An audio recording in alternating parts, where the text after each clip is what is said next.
Good evening, everyone, and welcome to another edition of our Justice and Pieces guest speaker series, where we've been talking with people in the legal industry about their different paths in their career, advice for students, and again for newly licensed lawyers, paralegals, and law clerks as well. And today we have Kristy joining us. So, Kristy, first of all, thanks so much for taking the time to speak with us, and maybe you can tell us a little bit about yourself. Hi, John. Thank you so much for having me. Yes, my journey has been, well, I've been working in law for 20 years now. And really, if you go back all the way, my journey in law started in high school when I started realizing that law was what I was connecting with. So imagine you're 17, 18 years old and you are applying to, well, actually, I suppose it would be 16 or 17 now because people go to university earlier.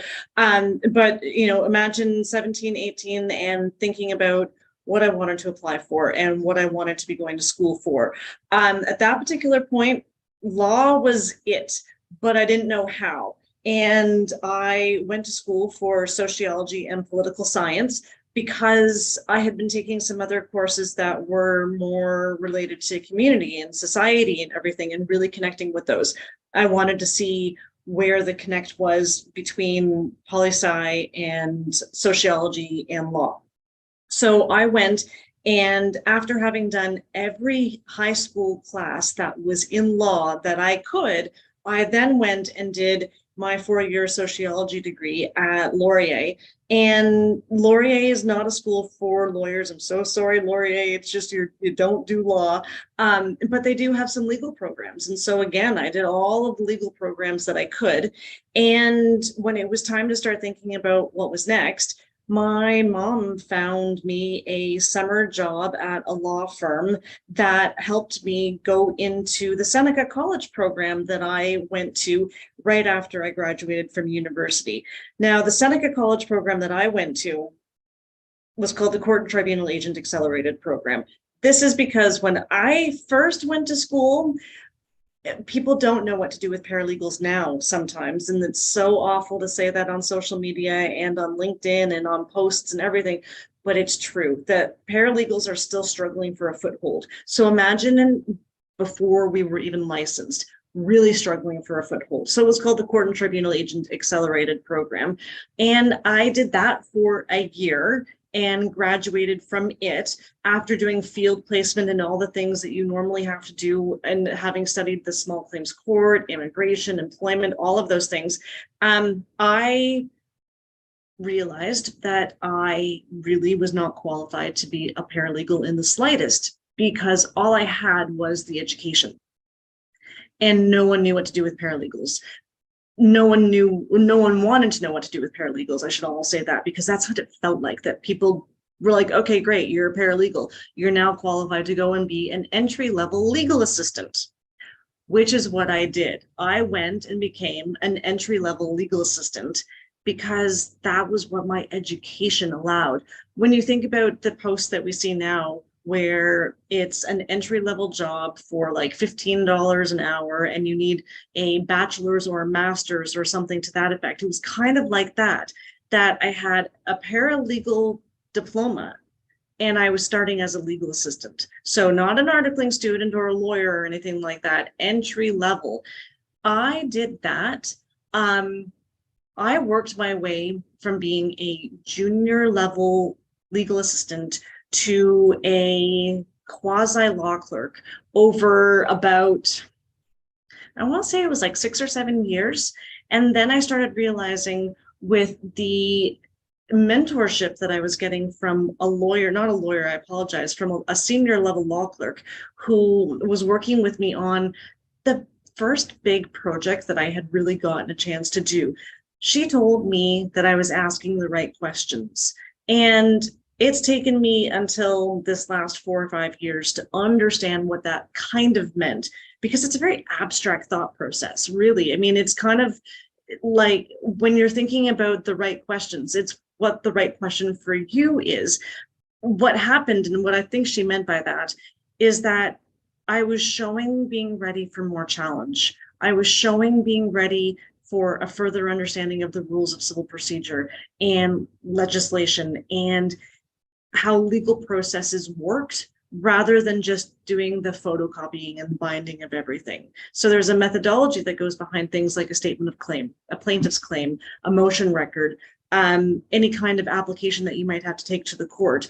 And then there's the photocopying of it. I don't take anything away from legal assistants and from the junior support staff. We senior people need them. They have a beautiful place, and when they're ready to grow, they will also grow. But unfortunately, legal assistants often get treated as just assistants, and they are often just photocopying things and binding things. And so when I was asking these questions of procedure and, well, what about calling the court, and what about doing this, and what about getting in touch with the process server to see what they might be able to do, I was told, you're asking the right questions. So this was in 2007 to 2009, where I jumped into my law clerking studies with the Institute of Law Clerks of Ontario.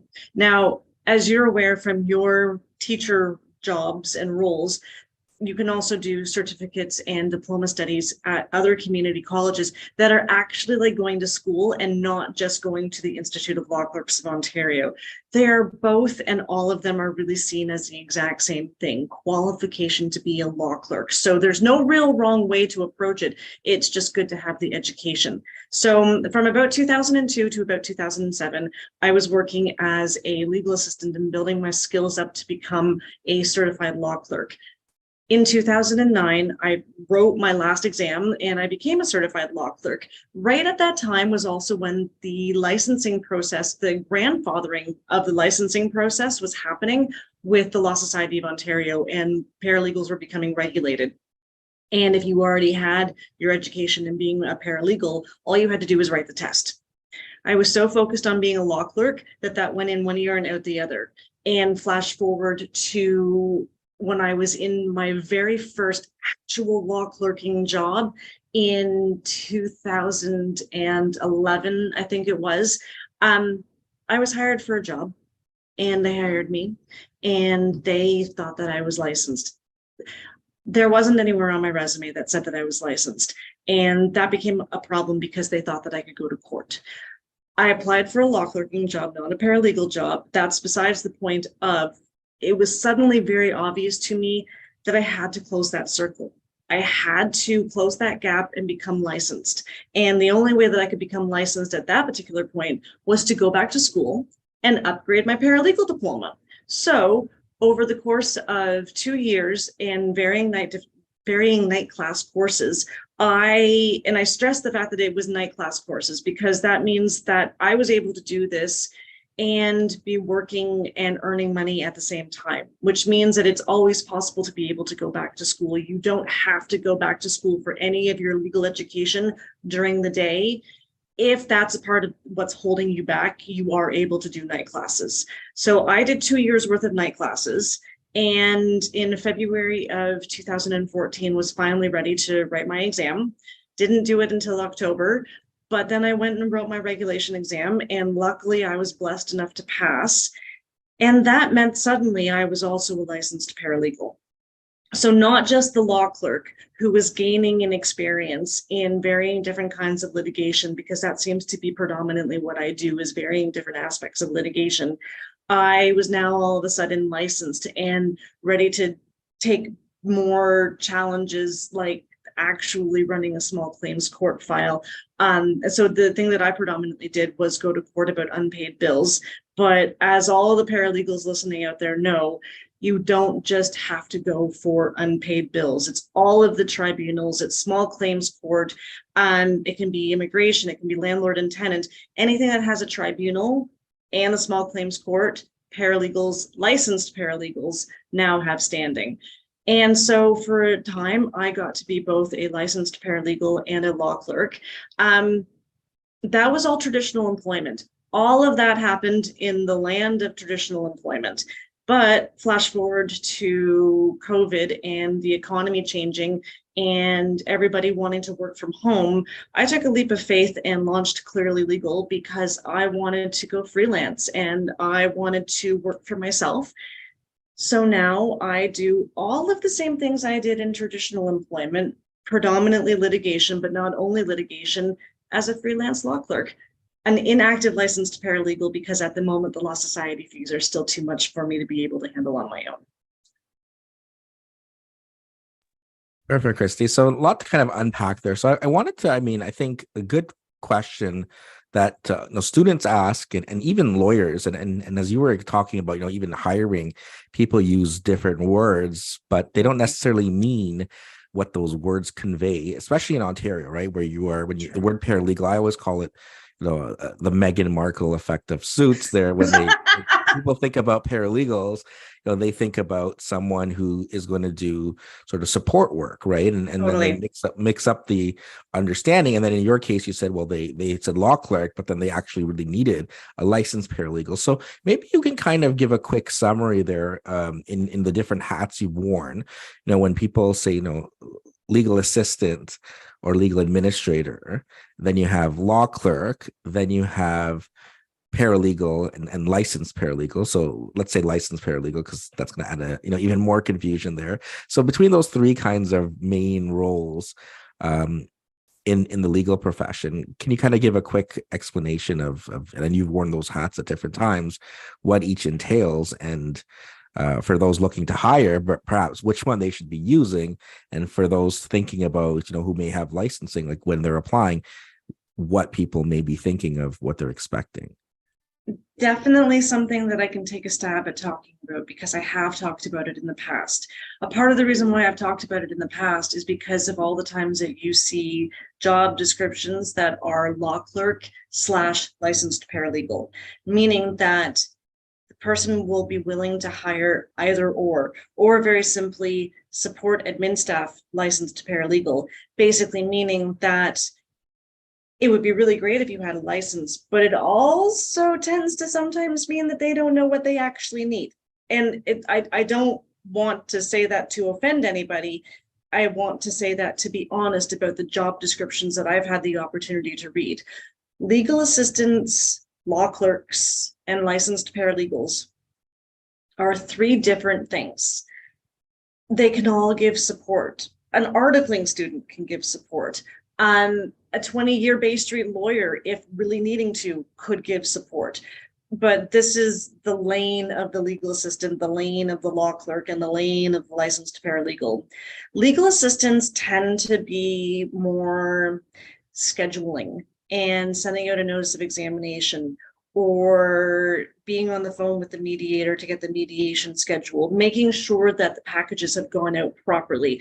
And when I say properly, that's a really, really important thing, because you need to be making sure that you've sent the notice of examination to the right person in a manner that is actually serving them. You need to make sure of things, the fact that the notice of examination was received. You need to make sure that everything that was going out in that mediation package was received properly, and that everything is actually going with an eye that it's going out properly and accurately. So you're photocopying documents and you're figuring out whether or not documents need to be color or if they can be black and white. If they are going by Dropbox or if they are going by email and whatnot. But what you're hearing is that it's more the administrative side. So knowing law and understanding the rules is absolute and so needed and so helpful. And it really is more the administrative side.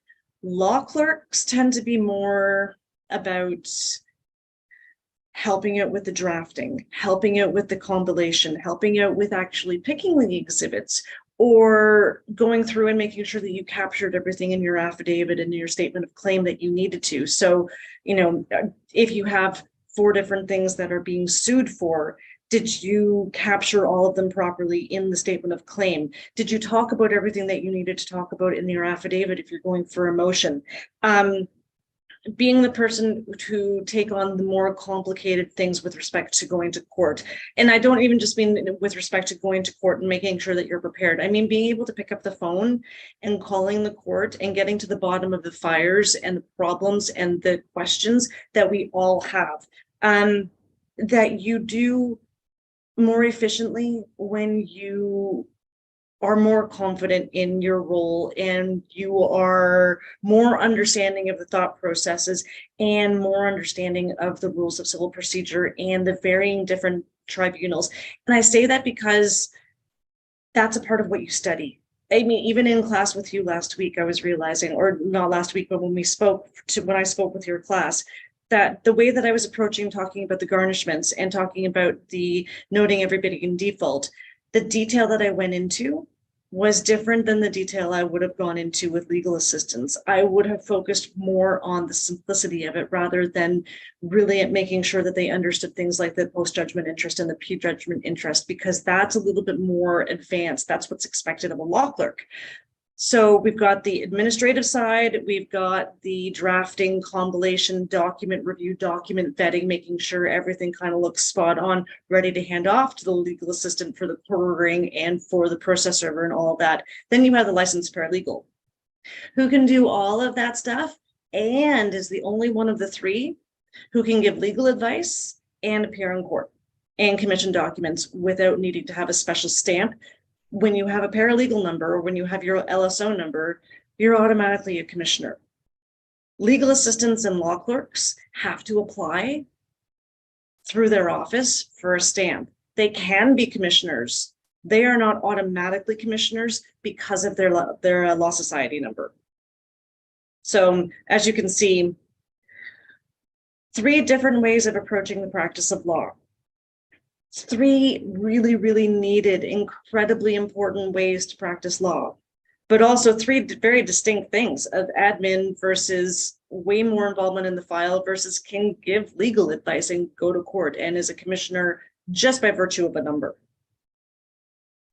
Yeah, and certainly, obviously, the licensed paralegals can have their own clients from beginning to end in their Totally. scope of practice. So, and again, you could combine as you're doing here with Clearly Legal, these different kinds of supports Absolutely. depending on what the law firm required. So let's Totally. talk about that now. I mean, I think it's certainly a different way of doing business, right? I mean, whether you were a legal assistant, whether you were a law clerk, whether you are a licensed paralegal. I mean, traditionally people would say, okay, I get hired, I get like a junior position, I impress the law firm, the lawyers, everyone there. I stay for 5, 10, 15, 20, 25 years. Every year there's maybe like a review, an increase, a bonus, whatever. And a lot of people, I mean, that I know of have been in some of these places, for a long period of time. And now we're seeing, maybe part of the new normal after COVID, that there are different ways of structuring yourself to be successful in the legal field. And so maybe I want you to tell me a bit more about Clearly Legal and kind of how you operate and how, for anyone who may be a legal assistant or a law clerk or even a licensed paralegal, I mean, I know you wear all 3 hats, right? Is how you can use that sort of structure to look at things differently in terms of running your own business, but still working within the legal environment. So that's a lot to unpack also, but it's also a fantastic question. And I prelude to a really quick thing about my Facebook group, only to explain that freelancing, what you're talking about, is not as new as COVID makes it seem. And I say that because one of my co-admin is a law clerk who has been working longer than I have. And the bulk of her career, she has gone back and forth between being a freelance law clerk working for herself and traditional employment. And some of her earlier work being a freelancer was 10, 15, 20 odd years ago, which means that while it feels like a new conversation, while COVID has brought it way into the forefront and people are really out there and posting about it and doing it, it's not as new as it feels. That said, it's totally new because we're getting more knowledge about it and more people are going for it and more people are being honest about the fact that this is what they're doing. I really liked working from home. I really liked having control over my schedule. I must admit that I even really liked that if I needed to go to a doctor's appointment, that I could just go to that doctor's appointment and not have to ask permission and worry about making up time or anything like that. So the thought process of work-life balance, and there's got to be a different way. And the thought process, very simply, of the reality that law is not 9 to 5.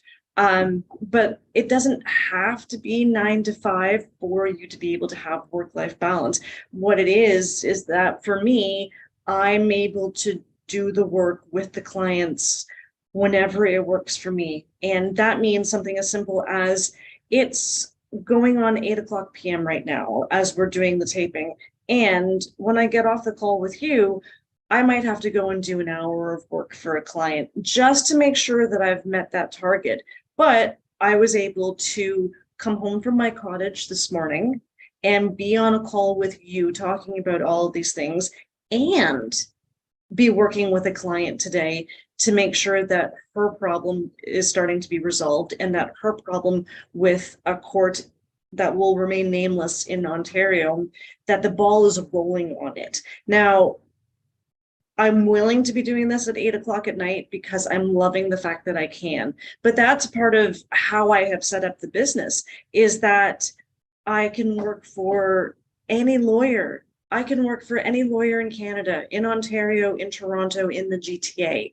And then I can offer them whatever it is that they actually need. So they only need a statement of claim. Okay, I can help you with that. You only need a statement of claim. You all of a sudden found out that you're being slammed with a motion record. Okay, I can help you with that. What really seems to happen is that the lawyer seems to not be ready to hire somebody yet and needs to start sussing out what it looks like to be working with someone, to have someone on salary, but they're still not fully sure that they're quite ready to go with that yet.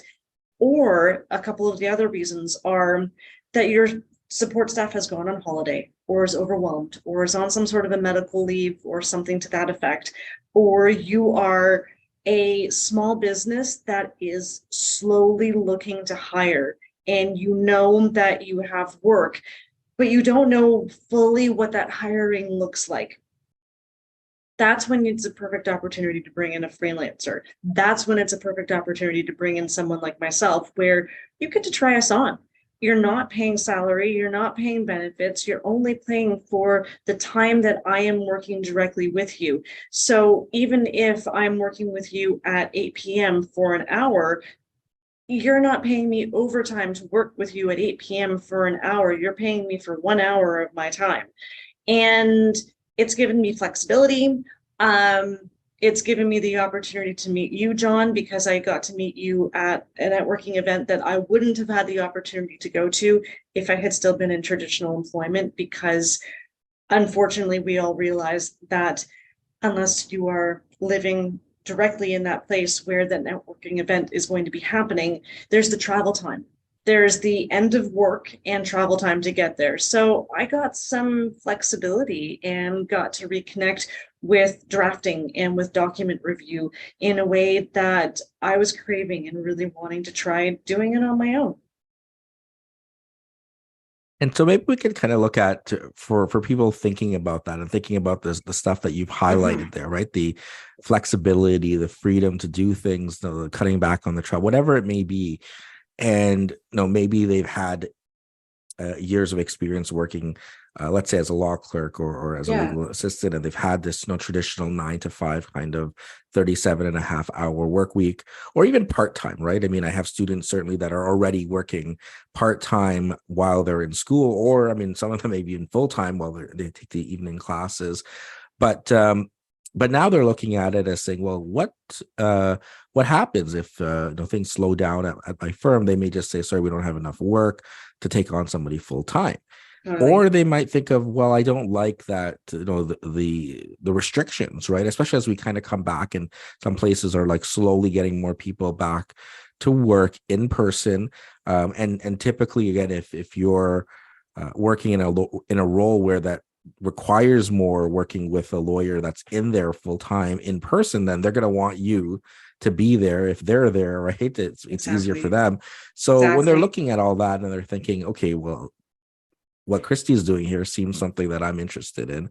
Any kind of like, how did sort of this come about in terms of maybe advice or tips and tricks or if you can go back to when you started, things you might do if you would do anything differently. But what can you share for, and specifically, maybe we can look at law clerks, but I mean, I think it can also apply for legal assistants and paralegals as Oh, well, absolutely. or anyone like yourself that has all of the experience and everything, that they can kind of do all three, depending on what the client wants. So I was approached on LinkedIn by a law clerk student who was looking to find anybody to speak with. Most specifically, that she was looking at that particular time about the litigation course with ILCU and wanted to talk with someone about the same sort of thing that you and I are talking about right now, mentoring and understanding it more and understanding the real life practices of it. I think that she was blown away that I answered her, but I was so intrigued by her question, and I was so intrigued by the thought that she would even think to reach out on LinkedIn to a random stranger, that I had a coffee with her and ended up mentoring her into passing her litigation exam with the ILCU. And that got my brain going of, I wonder what else I could be doing on my own. I wonder what else I could be doing that I have control over, that I don't have to be asking an employer for permission about. And I don't want to sound like I'm harping on the thought process of asking an employer for permission, but the reality is that one of the ways that you know that traditional employment might not be for you, or that you want to explore other things, is if that's something that feels like you don't want to have to do that all of the time. You don't want to be worrying about or thinking about or considering the hours that you have to make up in order to go to a doctor's appointment, or that you want to be able to go and meet someone for lunch. But meeting someone for lunch means that you're going to be gone for an hour and a half, and you've only got 40 minutes, or you've only got an hour, and you have to figure out that excess bit. So when you're thinking about all of the things that go along with traditional employment, you start thinking about the things that you actually want to be doing. And that was a thought process that I had in mentoring this girl, and realizing that I really enjoyed doing things my way, in my own time, that if I needed to not be at my computer at 3 p.m. because I had to go and do something else, that I was able to figure out my own schedule, and that I could just go and do that thing.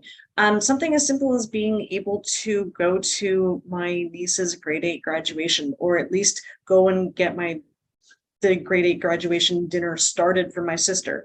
I wouldn't have been able to do that without asking for the time off. And instead, I was able to just go and enjoy that family moment that I would have had to completely miss had I not been able to have the time off in order to do that. When I first started getting going on Clearly Legal and what it meant, I talked with every single person who would talk to me. I talked about the idea. I talked about what they thought that I should do. I got onto social media. I got kicked off of a lot of social media because a lot of social media doesn't really allow you to advertise in any manner. They're more there for, hey, do you know how to do this? Or, hey, do you have a line on how to find an assistant or something? Well, you have an assistant right in front of you, except for the fact that I'm not allowed to tell you. So I created ways to get in front of people and to find lawyers who were willing to talk to me.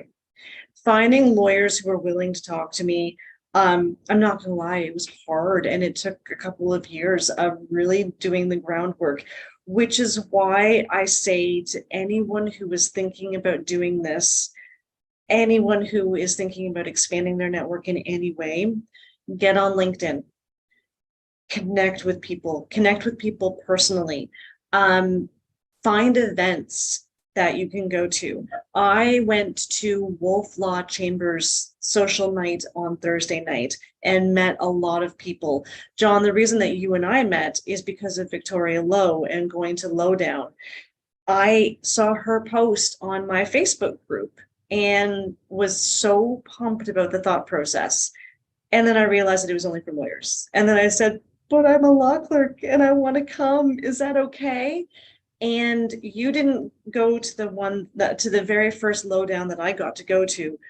But I am still blown away by how welcoming a table full of lawyers was to support staff, which is something that I had never experienced before. But I found I found the lowdown by paying attention to social media and by reaching out to Victoria to ask if I was allowed to go. And because of reaching out to Victoria to ask if I was allowed to go, I've met you, and I have met and connected with at least 5 other lawyers from just going to those dinners and just talking to those people.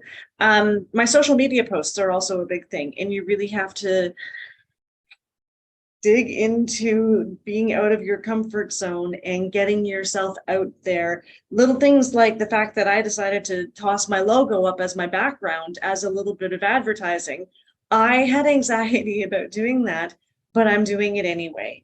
And it's about finding the ways to connect with the people that you want to work with, that would give you mentoring, that will answer some questions for you, that might toss you a job, and being out there on social media where it's visible. Now, not everybody has to do that, but I sort of figured that you're not going to know that I'm out there unless my testimonials, which I have a ton of, are doing their thing, and you know where to find them and you know where to find me.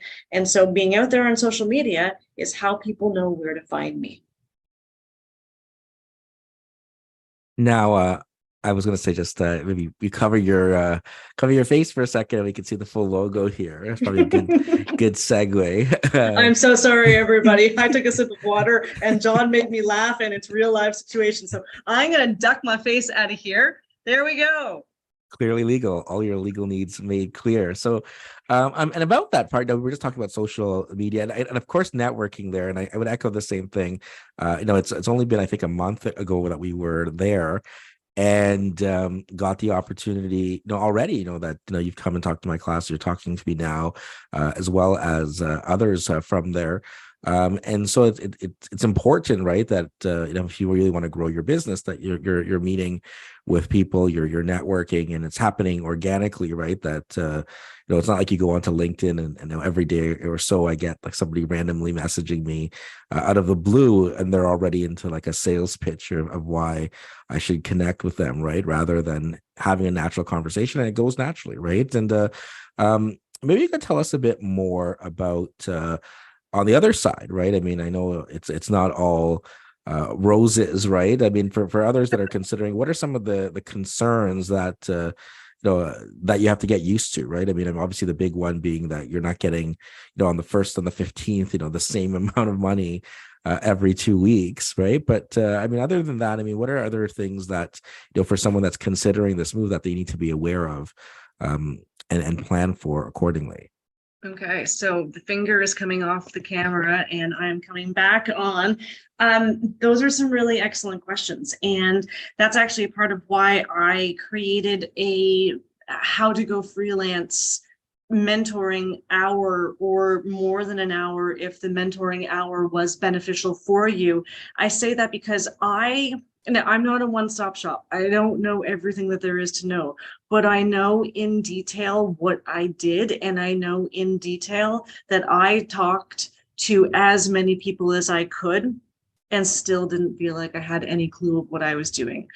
And because of the very simple reality that though I would love to be able to take on every single motion record out there, every single statement of claim out there, every single fill in the blank of the project that it is, there are too many lawyers for me to take care of on my own. It's just not possible, which means that I do need the competition because I need the backup, and I need other people to be doing freelance so that when I'm in a jam and need it, that they can be coming to help me. So I thought about every single question that I had, and I thought about every single problem that I ran into. And it's things like doing your bookkeeping properly and making sure you're on top of your bookkeeping, and getting an accountant or a bookkeeper that you really like, or finding your confidence with math. And for those people who know me personally and will be watching this to support me, they're all laughing right now because they know I don't think that math is one of my strengths, which is why I work in law and not in math of any kind. Website, how they're going to contact you, how you want them to contact you, what kind of business parameters you want to put in. I work at night sometimes, but my actual business hours are 9 to 5. And so something as simple as, if you have reached out to me after 5, you may not hear from me again until 9 a.m. the next morning. And putting those business policies and parameters into what you're doing. Having a thought process toward the kind of money that you want to be making, the kind of money that you need to be making. Deciding if freelance is something that you want to try, because yes, you're entirely right. It's not all sunshine and roses. And I've had some struggles, and I've had some struggles that I have been able to overcome. And I've had some struggles that I'm still trying to work it out. I'm just trying to think of the other things. I don't have the list right in front of me, but I know that there are other things that are simple, as like even email address. If you want to have it be, Kristy McLaren at gmail.com, or what I chose was a business name, Kristy at clearlylegal.ca. How you want people to be communicating with you, if you have any parameters around how you don't want them communicating with you, what your business name is going to be, if you're even going to have a business name, and if you're going to have a business name, what you want that business name to be. I could just as simply be Kristy McLaren, freelance law clerk, but I came up with Clearly Legal in 2015, 2016, and it felt so right that I knew that that was what it was supposed to be. But that's how people know me now. People know me as Kristy McLaren, but they also know me as Clearly Legal. And you have to have that thought process as well, of how you want people to know you and how you want people to be seeing you on social media. Whether or not you want to have your phone number out there, frankly, how strong your internet is, frankly, how good your computer is. And if your computer can do something like be on Zoom for an hour, reaching out to your network and talking with every single person that you think could give you 30 minutes. Actually, Victoria gave me the fantastic idea that the fantastic reality that everybody has to eat, which means take someone for breakfast, take someone for lunch, sit there and have a conversation with them. The way that you and I have been getting to know one another, the fact that we went out for a networking dinner. I have a networking breakfast in the morning. And the moment that someone wants to say to me, I need to take you out for breakfast, I need to learn more about Clearly Legal and what you did on an in-depth manner, on a more personal one-on-one level, absolutely, I'd be delighted to go for a coffee with you 100%. Knowing your focus. To say that you are a general law clerk is fantastic, but to highlight your strengths and know what you offer and know what you can't offer, know what you should not offer. Something as simple as, I know from my own experience that litigation is my strength. That means that it's what I excel at. It's not the only thing that I do. I will tell you, however, that something as simple as criminal law. You can't do criminal law as a paralegal. I don't think you can do criminal law as a paralegal. So we're going to backtrack and say, don't remember if you can do if you can be in criminal law as a paralegal, but you can definitely be an assistant or a clerk. So when you're thinking about the freelancing, think about the areas of law that confuse you, the areas of law that you don't want to do at all, the areas of law that you just feel confident in. Think about a pitch, think about a speech, get comfortable with your thought processes before you even try to speak with someone. Because I've had the experience of not knowing what I was trying to say. I might be long-winded, but I know what I want to say. And if you don't know what you want to say, then that's going to be their first opportunity to not work with you or to not pay you what you are worth, what you are valued. Oh, and that's the other thing. Figure out your rates. Be comfortable with your rates. Be one with your rates, because the more you are able to talk the way that I'm talking right now, the more ready you will be for that thought process. And the reality is, unfortunately, that you also want to think about your alternative incomes, and if you have an alternative income, and how you're going to get yourself through the times when you're entirely right. Maybe you only made $1,000 in a week, or maybe you only made $500 in a week, and how you pay your bills with that, and setting your rates so that you are paying your bills with that. Yeah, I did want to add paralegals have a limited scope in criminal law. It's in terms of certain summary conviction offenses, if there's been an election to proceed summarily. That's right. And it's an interesting thing because they have to kind of wait for that election to be made on the record for a lot of the criminal offenses. So some opt not to get into criminal law unless, again, they're working maybe with a criminal lawyer who, they may be doing some of the other stuff there that you mentioned. And then they're like, hey, I can't take this file right now, but can you take the retainer and do all of that? And then I can do the work.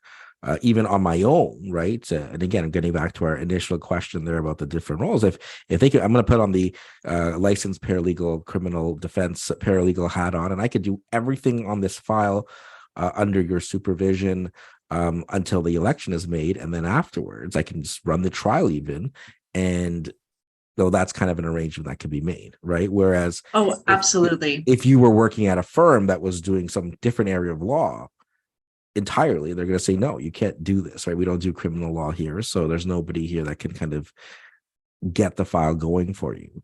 Exactly. And so those are some of those opportunities, as we've been talking about, that present by having the ability to do different things. Now, the other thing with that is I know you touched on it a bit there, but how do you kind of put on the hats and go through, every day is different, right? I mean, today you might be very, you said you were coming from the cottage, right? So tomorrow it might be like, okay, well, now I need to work really hard on a Tuesday because I have all of these deadlines. Let's say the end of the week, it's the end of the month, halfway through the year, long weekend, right? So all of that is on your plate. And of course you have different people. I mean, similar to, maybe you had different lawyers at a law firm giving you instructions, but they can have different ways of wanting things done and different deadlines, or everyone has maybe the same deadline. And how do you kind of prioritize going through all of that? So any tips on that in terms of, all these different clients and different expectations and getting through everything to be satisfied, I mean, both financially, but as well, with that work-life balance that was one of the main draws to doing this, right? I mean, it kind of defeats the purpose if you're like, oh, I was overwhelmed at work, and now I'm even more overwhelmed because I don't have, 37 and a half hours. I actually do 60 hours because that's all the business that's coming in. You know what? It's the desire to make it work, and it's skill and it's practice. I'm going to be completely fair and say that is jumping into freelancing someone who has just graduated from school a good idea? Should someone who they haven't had any work experience, I think that they have to go in, if they are diving into this with no traditional work experience whatsoever, they need to go in with eyes wide open and educate themselves before they make that leap of faith, because it will be a leap of faith. It was a leap of faith for me. And when I did this, I had 18 years of experience. I come from a place where I've had traditional employment, and I know my brain, and I know that I'm good at what I do, that I'm competent at what I do, and that I can handle the deadlines and the competing deadlines with transparency of what I'm doing and all of that, because that's a part of what I was doing in the first place. I come from a place of having had 18 years of experience, and the advice that I would give to someone who does not have 18 years of experience is be sure that this is what you want to do. It's not impossible, but it's going to take a little bit more planning, and it's going to take a little bit more possibly having someone invest in the space. I know that lots of startups happen with a little bit of help from their friends, with a little bit of help from a loan of some sort, but those are the very real things that you need to think about when you are getting into this without having had the practice of traditional law. I remember when I first had the idea for Clearly Legal, and I spoke with a career coach, or a lawyer career coach, that I had the opportunity to work with back in 2003 or 2004, something like that. She and I have had our paths cross a couple of times, She told me when I told her that I was going out on my own, and I was blown away that I hadn't had the thought process yet because I wasn't ready for it at that time. So it took my brain being ready for it for me to really be able to do it. And I don't want people to take that thought process lightly, because when you do want to go freelance, you do need to really think about all of the negatives and all of the positives. And if you jump on a quick call with me or on a paid mentoring call with me, I will really drive that home for you, that you need to have your plan. It's possible, but you're entirely right that getting up and coming home from my cottage today, and the fact that we have the long weekend coming up, my working hours are reduced this week, and I am looking at figuring out how I do that. And I am looking at the hours that I can sneak in some work.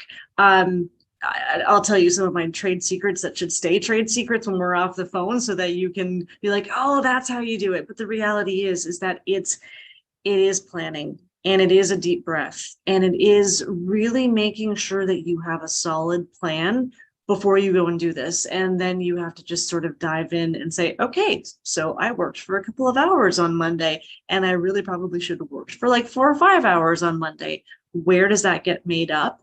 And the reality is that for me and for my own personality, it will get made up an hour or two here and there over the evening and over the weekend. And I will figure that out, because with my schedule being able to be flexible now, my holiday time feels different, if that makes sense.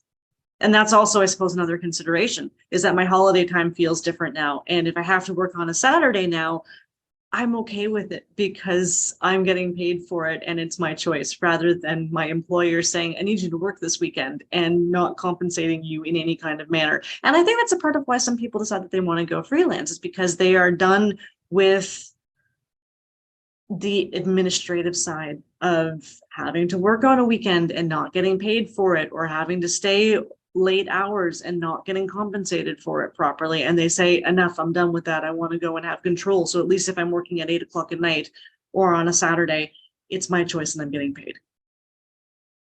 Now, you mentioned there, Kristy, about mentorship, and I think maybe the last piece here to talk about, especially because a lot of the people listening will be students or newly licensed paralegal, or maybe just finishing maybe their law clerk programs, or who knows. But I mean, anyone in terms of needing guidance and mentorship, and certainly even people who've been working for 18 years, right? That there's someone more senior than them, and it's kind of a 100%. process that goes all the way down to maybe high school students who are thinking about, or even elementary school students thinking about law, right? That there's someone always that we can pay it forward to.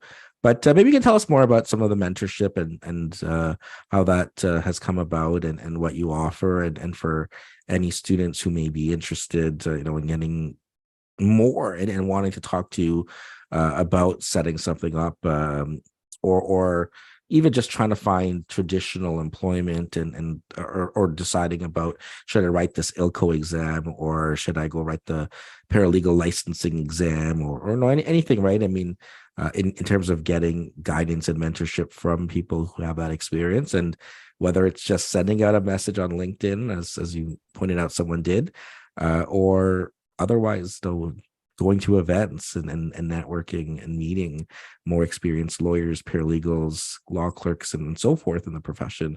Tell us more about that. So definitely getting out there and definitely tossing out messages and seeing what sticks, because you never know when someone's going to respond to a message, and you never know when that response to that message is going to be a complete game changer. That person could have the most nurturing spirit imaginable and be willing to go for a coffee with you, or to have an hour-long conversation with you, and you never know when you're going to find that person. So yes, introducing yourself to people. I don't know that I'm a big fan of the thought process of cold calling or cold emailing, but I am a fan of the process of reaching out to someone on social media and having something in common, or having something that you really liked that they said and commenting on that. A couple of sentences. Hi, I saw this. I really thought this was amazing. Would love to connect at some point. Talk to them about why you wanted to connect and be honest with that. I would keep it small, because people don't want, I've discovered about myself, and I've discovered about the feedback about networking that I've had, that people don't really want, people are not inclined to read a paragraph or two when it's just supposed to be that first introduction. They are more willing to read that paragraph or two when they've actually said, hi, Kristy, it's nice to meet you. I'd love to connect and love to learn more about Clearly Legal and all of those things. That's the nurturing spirit. And there are going to be people who don't respond to you. Reaching out to me, because I have that nurturing spirit. I offer mentoring. I offer a little bit of free mentoring, and I offer paid mentoring for law clerk students and paralegal students, to get them ready for their exams. Now, the full caveat is that I do not guarantee that you are going to pass your exam, but I do guarantee that you're really going to feel comfortable with the not education, but the education that you're getting and the material that you are going to be examined on. I will help you feel confident with that, and I will help you connect with that on a personal level, because that's the way that I feel we connect with all these legal processes, is to think about it on a personal level. I even offer mentoring for lawyers, for new calls, for lawyers who need a little bit of brush up.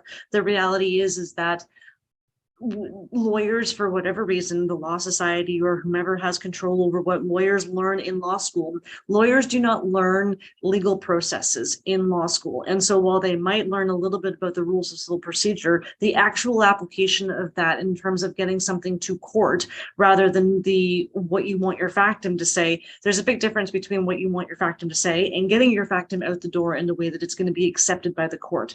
So I offer mentoring for students, for law clerks, for assistants, for every legal professional that there is out there. I offer a level of paid mentorship and a level of free mentorship. And because of that mentoring spirit is why I started offering the mentoring on how to go freelance. You can talk to 20 different people if you want to. You can also come and spend some time with me, and I will help minimize the 20 people and make it be maybe only me, or maybe only me and a few other people. And you'll feel, hopefully, if I've put this together properly, a little bit less like you are running around like a chicken with its head cut off, not getting any kind of answer, or getting 15 different answers for one question. 15 different answers for one question is not helpful. Perfect. So, Kristy, as we look to wrap up, I know you've given a lot of great advice here for law clerk students, paralegal students, I mean, everyone really, right? Everybody. In terms of, I think that when you've been working as long as I have been, you start just being able to talk about it. And if you have that nurturing spirit, then it goes towards everybody, because the rules of civil procedure don't care if you are a lawyer or a legal assistant. They care that you're working with them properly. yeah. So, I mean, if there's anything else you wanted to highlight or share with the audience here, I think we've covered quite a lot in different things and great advice there. But anything further that you want to add, now's the time. I think that you and I have gone through pretty much what the 3 different ways of being a support staff are, and that